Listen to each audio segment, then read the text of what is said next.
Hello, hello, hello, and welcome back to Mission Accepted. And this is going to be a great show. They're always a great show, but we're going to talk about something today that everybody talks about often, many times. And how you talk about it or how you curate it, we're going to dig into a little bit about that. But today, let me see. You are the most abundant listeners and viewers. You know how much I love you, and so does everyone that comes onto this show because you are making it happen. Oh my gosh, people, thank you so much. We have become so international. I just got a message back. Of course, I'm an analytics girl, and we just had a show and got notification from LinkedIn 711 times. I thought that was funny. I'm like, oh, 7-Eleven. For those of you that know what that means, it's convenient. No, so that's really cool. That means that you are really doing what we hope that you do, is be inspired and then share it so other people are inspired. But today we are going to talk about money. And it's very interesting, right? Money can create visceral experiences. Money has so many connotations around it. And we're going to talk a little bit about how to make some, why it has those connotations. Some people want some, they say that, then they act in different directions. Like, it's all a very interesting experience, our interpersonal relationship with money. And you find entrepreneurs. I mean, let's face it, most of you are entrepreneurs out there. You're doing something that attracted you to the word mission, right? I know that these ladies and these guests that are with us today are about mission-based businesses. And the mission, and part of their mission, because they do many, is about having people receive more money, because it's what you want to do with it that makes the betterment of your life. So you hold people all the time. You're like, oh my gosh, I'd love to be a millionaire. Well, would you love to be a millionaire, or would you love to be able to do what that $1 million would bring you? Right? It's kind of, you surpass that, but that you say, I want to be $1 million. And why do people not want to talk about money? It's a private thing. It's a private thing, but then people, and that's very true. Money can be a very private, personal thing. But what is it? And people talk about it all the time. People talk about it, and we chase it. And sometimes people chase it and they get it, then they lose it. I mean, it's very dynamical. Here, we're going to talk about some different ways to have relationships with money, or things that you can do that will proceed to allow you to receive more money. And then, you do what you want with that. Here at Mission Accepted, we have people that come on to the show that are looking to have exposure, or our stages, or our books. I mean, if you're a fan, you know what we do. I don't need to go into me or what we do here, but we create platforms for people to come and share and have exposure, and therefore receive for what they do, and then they get to do with their money. So many times when you meet people, particularly entrepreneurs, there's things that they do predominantly to help you be more successful, right? Be more successful. And then by being more successful, you get to receive more of what you want. And presuming one of those is money. We were a little pre-show singing some songs. I mean, money's an important thing. There's some people that have written some pretty incredible songs about money. It's in most titles of books, and there's titles of movies, right? Money makers and this and all of it. It's used a lot because it's very attractive. It's something that we want. So let's find out from these two incredible ladies what they do to help people get that. So I will let them introduce themselves in detail, but I'm going to say welcome, Carol, and welcome, Christine. It's the CCDD show. Oh, we got a house full of seed. We got a house full of seed tonight. So welcome to the show, Carol. If you can just introduce yourself and tell the audience what you do, that would be helpful. Carroll Patrizzi, stationed out of Houston, Texas, international podcaster, entrepreneur, believe in I not only believe in the power of money, I believe that, and if you all will study different energies, you will find that joy and money have the same energy. And it is something that needs to flow. It's something it's okay to embrace, because like Deb said, of what we're able to do with that money and why we want to make it. I mean, oh my goodness, why does it matter? And what I do, I share, I educate others through stories, and have multiple streams of income, because I believe that it's the accountable thing to do. I talk a lot about accountability, not too sexy, however, extremely important. Thrilled to be here. Right on. Thank you so much for showing up today. Showing up, there's a big part of money. Show up. Yeah. Show up to receive and money show up. Okay. And our beautiful friend, breath of renewal. What are you going to share with us today? Yeah, so Christina Sommers out of Richmond, Virginia.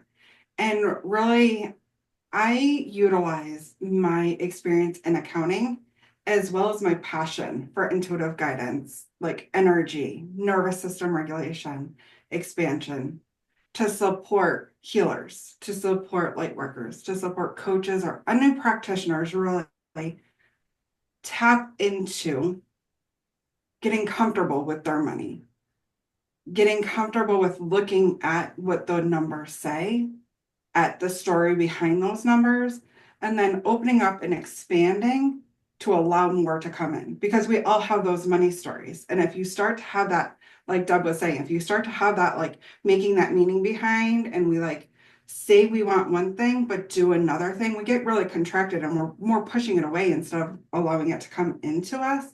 So really getting clear in where that story lies and opening up and expanding, because we can only receive as much as we have the capacity to receive, like the vessel to receive it.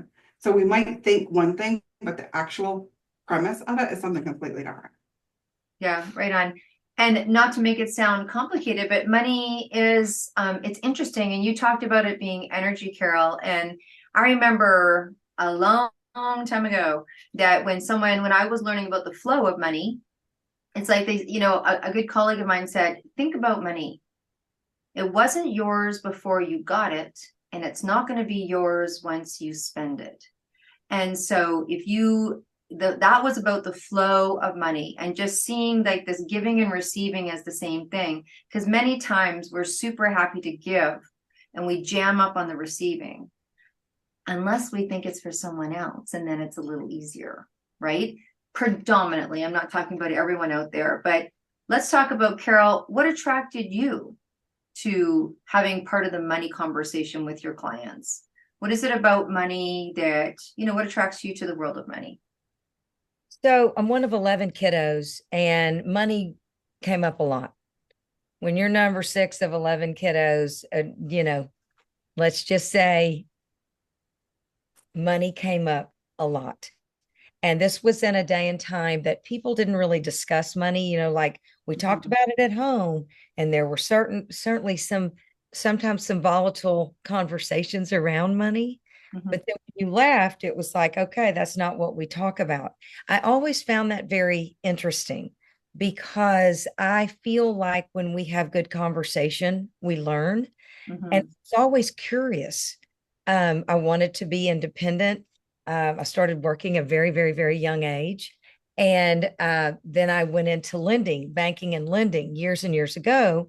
And I did mortgage lending while I was in real estate and continue actually with a little bit of that. Anyway, I realized when I started having conversations with people about money, it's a very intimate conversation. You are having conversations. We are coming into people's homes. What's working? What's not working? Who thinks what's important? One person wants to spend money on something. Another person wants to spend money on something different. Is there enough in order to buy a home? I mean, I did this for many, many years. And what I realized is that there is a perception. Oftentimes, people will think people are successful if they have a lot of money. Mm-hmm. That is absolutely one wonderful area of success. But what I found was the people that were okay about, oh gosh, well, we have this, how do we increase the flow of money? We all know, I mean, people say, oh, rich people. I don't want to be rich. I'm like, okay, well, that's interesting. What do you want to do day to day? Because you need a little bit of cash just to have the days go in and out. So always been interested because of what we can do with money. You know, Mhm. buy a home, which is where I got really involved into the psychology and started realizing, oh my goodness, this can be, this conversation is big. It is Mhm. big, and people are afraid to have it. And I realized there is such power around honesty with money and the energy with money that I just continued on and expanded that into other types of businesses and realized that we need to become accountable and curious about money. Hoarding it is not helping anybody. Right. Yeah, I mean, I don't know. There's a great Yeah. book, Die Broke. But I'll tell you, it is a conversation, Deb, that I'm so happy you are bringing up because it is such an important conversation for individuals to have.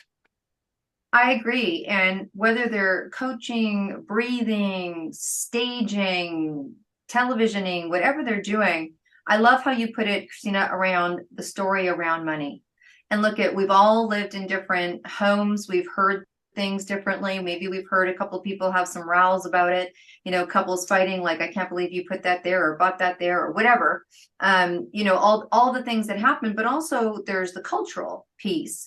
And there could be, in certain cultures, money is prized, in certain cultures, money is not.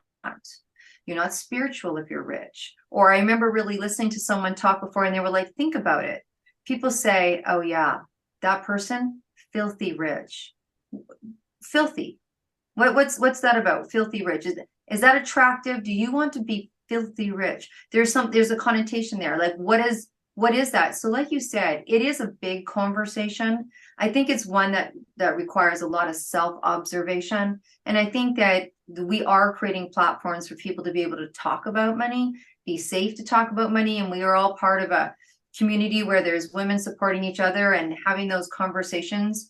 I mean, no one's saying you have to talk about your bank account on stage, but there is places where you're able to not feel shamed or embarrassed or whatever, right? About money and the comparing that can happen. Mm. I say to people, don't compare your insides to other people's outsides. Don't compare your insides to other people's outsides. But if you want to take some accountability, if you want to make some change, if you want to work through some stories, right on. Like right on. Like, so Christina, what about for you? What is it about money? What attracted you to helping people build it, or for you to be attracted to money? What's that about? Yeah, so from the whole like money mindset, similarly, I grew up in a home where it was very lack and very scarcity, and you had to work really hard to make money. And you had to make, and like look at those rich people and look at like it was a bad thing, like they were bad in some way. And as long as you have that mindset, you're going to keep pushing that away from you, right? But from an accounting standpoint, I really fell into the career of accounting. It was when I was a single mom. I had to find something that was going to bring money in to support my kid. And in my day job, I was at a leadership retreat, and the CFO got up and she started talking about budgeting. And you felt the entire room, if you're in tune with energy, you feel the energy shift, and you felt the entire room just contract, completely like close in and collapse. And just, it got so heavy.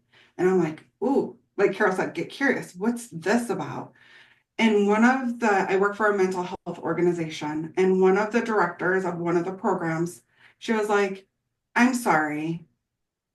I hear what you're saying. And at the same time, I got in this business, I got in this career to help my clients, not to look at the numbers, not to look at the finances. That gives me anxiety. That stresses me out. I have so much resistance to it. And I got curious and I'm like, how much is that for entrepreneurs out in the world? How many other people have such that big servant's heart? Like you said, we're all on mission to change the world, to brighten the world, to make the world a better place. We want to do that by serving our clients, not looking at our numbers. So I'm like, okay, so if we can make this easier, combine forces of, and I've been complimented this on multiple times. Again, I started getting curious as to, you make it feel safe to talk about this. The way you explain things, now I understand. So it's diving in and getting curious as to, from a practical aspect, like, let's look at the numbers, let's break them down, let's explain them so you understand what you're looking at. Then let's get strategic, because when we're operating a business, it's really a three-legged stool. We have our finances, we have our clients, and we have our employees, whether we're a solopreneur and it's just us, or we have a team of people. And if any one of those legs of the stool is weak, we're not going to have a sturdy stool to stand and grow a business on. We're not going to be able to strategically expand and serve the world the way we want to. So if we can come along, if I can come alongside and help support, and now it's like lighting my fires to how many people want or need, don't even want, but need that support. And how much more better could our world be? How much brighter if we could serve more people because we had a strong foundation to build our and grow on.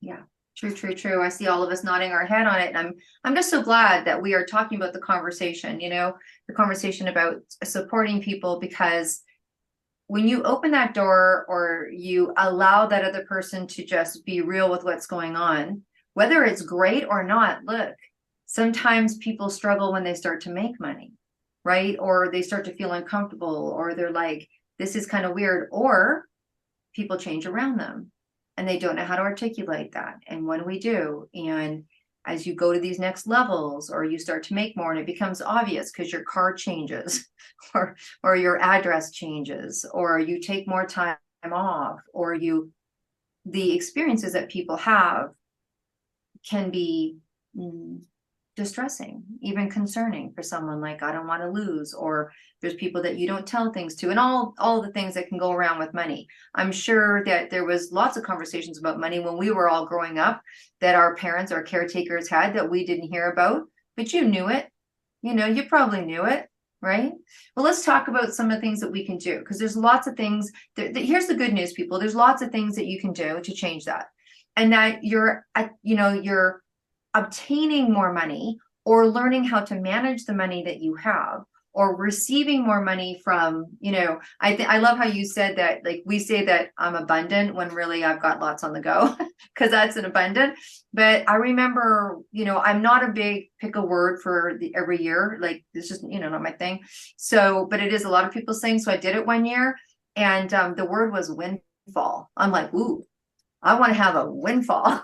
I want a windfall. We knew I wanted a windfall of money, and I didn't want to work for it because I've been working my whole life, I'm like, please, just drop it to the sky, abundantia, like, let's get this going.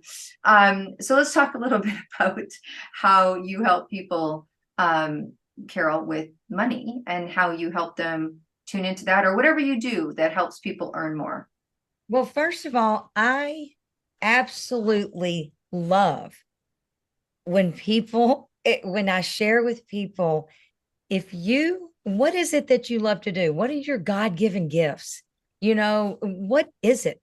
Because I guess I won't say 100%, but there is a 98% chance that you can grow something that you love, grow at it, and the money comes with it. There's this beautiful story, and Deb, you would love this. I can't wait for you to meet him. My nephew, he's a legit rock star, and Stevie Wonder and Janet Jackson and all the things. And it was time to go to school, and he was accepted into this amazing school for music. And he said, look, I know y'all want me to go. I just don't need to go. I just want to start getting better. I want to start practicing this. And his dad pulled up. And at that time, he was working to make money and to pay his bills at a filling station. And he was at a gas station. I'm not sure what everybody calls it. Anyway, his dad pulled up and was watching him. And between customers, he was just sitting there jamming on the guitar. And his dad, I'm covered with chills. And his dad called my sister, his mom, and said, the kid's going to be great at this. He loves the practice of this. The money will follow. So what I like It's like one of my very favorite conversations with many people that I work with is talking about their God-given gifts, what they love to do. You can grow what you love to do and feel okay about receiving money for that. You can figure out how to grow that for other people. I don't think so often as we just grow up education, traditional education, the conversation is figure out something that you can do that's going to make a lot of money and choose that. That's always blown my mind. That does not lend itself to joy and happiness. That's like I have to work so hard for this money and I can't believe it, rather than I get to go learn and get better at something today and the money comes. So, what I love to do is have those conversations and those aha moments like, oh, I never thought about that. I could actually make a little cash. Right. Make the cash, keep the cash. All right. Okay. Thank you so much. And Christina, for you, I mean, you are in a completely different field and you help people achieve their financial goals, but how do you do it? Yeah, so it's really a combination of the practical as well as the holistic healing, the energy, the nervous system regulation. Because as long as you stay in that contracted state, as long as you stay in those stories, you're going to work really hard and keep pushing it away from you. Like what Carroll said, the joy, you're in the joy, you bring that money in, it will come to you. It's like you attract what you are, you bring in what you are, you push away what you're like. So if you're in this state of resistance, you're going to continuously push it away. If I feel like I have to work really, really hard, where is loving your life? You're meant to love the life you're given. Like you are given a life to live. How are you loving it if day in, day out, I have to go into work and I have to punch the keys or do whatever you're doing and you're absolutely miserable? Is that really an abundant way to live your life? Because we can talk about abundance too. It's not just money. It's also about the joy you have and all of the things that come in with life. So really mirroring those two together. I can sit with somebody and I can guide them in the practical. I can help them from a practical standpoint, put all their numbers into place, give them all of the statements, explain them, help them strategically plan, help them budget. And even it was brought to awareness, budget is really a limiting contraction type because you're containing how much you can. So I almost like to see it more as an abundance plan, creating a plan of how you're going to bring more in to allow it to flow out and strategically grow while managing your nervous system at the same time, while getting to the root of those stories. And through things like breath work, through coaching, through teaching or mentoring, allowing the guidance to come, the intuitive, what is needed in this moment to get you into a regulated state so you can understand, so we can build something that's going to bring even more to get you to that next level. Right on. As you talk, it reminds me of something I did last week. Just because, after you hang out with women like you, this stuff sticks in your head after a few years. Okay, so I go to my mailbox, right? And you know me, I'm always barking about putting something in someone's mailbox, send a card, whatever, send a gift, whatever it is. Because we just, what we get in mailboxes now is really limited. Now people send Christmas cards digitally and all the thing. And I won't tell you my opinion on that. But I'm a tactile person. Anyways, I go to my mailbox last week and the only thing in there is a bill. And before I let my head go, right, I was like, thank you. And I was laughing at myself. I'm like, how many times have I told my clients? I'm like, thank you. Thank you that I have this bill. Because if I didn't have this bill, that means I wouldn't have hydro. And if I didn't have hydro and electricity, what would it be like? So because I get to pay this, because I can pay this easily, right? It's not my mortgage. It's I could pay this easily. Like, wow. I was like, I get to. Thank you so much for sending me my hydro bill. And just trying to, again, remind myself to just change my mind around have to versus get to, because I know entrepreneurs that do work hard. I know entrepreneurs that are giving it 8, 9, 10, 12 hours a day at times. I know entrepreneurs that are putting stuff on their credit card because they're taking classes, they're taking risks, they're jumping off. And people could look at that and go, you cray cray, like what you doing? But you just both talked about joy, right? You talked about calculated risk, right? You talked about looking at it and going, okay, I was just talking, I was just doing a show with a couple of Gen Zs, and, the difference between steak and lobster time and rice and pea time, Yeah. even when you've been in business for a long time, but it's calculated. You've played this before, the risk. It's joyful because, like you said, Carol, it's about what you want to do. So look, ladies, there's things that you probably tell your people that if you could share today, just to give a little insight. I call them top performance tips, things that can help support in a fairly quick manner, things that you do in your world, because obviously if you're helping other people receive money, you probably got a little bit of jingle in your pocket, got a little green in your jeans. And so what do you do? What's something that you can share that we can leave the show with that people go, yeah, now they're going to start saying, thank you, Hydro Man. You know what I mean? But what can you do? What do you do that anyways, talk to that a little bit, Carol. I'm married, and it's interesting because we have these money conversations and calculated risk, et cetera, et cetera. And even at the office, we have a construction company that I consult with them now. And one of the things that I share, and everyone there has told me what a difference it has made when they're paying their bills. Thank you, Father. I was able to pay this bill. Thank you. Thank you. And it oftentimes, sometimes we're paying a utility company. However, very often we are paying trades that are master craftsmen. What a gift. I'm covered in chills to be able to pay them as create something that we're all working together to create for someone. I think that the appreciation of paying a bill rather than I just cannot believe this bill, I can't believe the amount or whatever that is, instead of let's start with, you know what? Thank you, Father, I can pay that bill. Right on. I think we start with gratitude. Right on. Thank you. And Christina? Yeah, it's funny that you brought up the gratitude to pay bills, because once upon a time, I used to get all flustered with paying bills. It was coming very much from that lack mentality of that grumbling, and then it would put me in an off mood for who knows how long.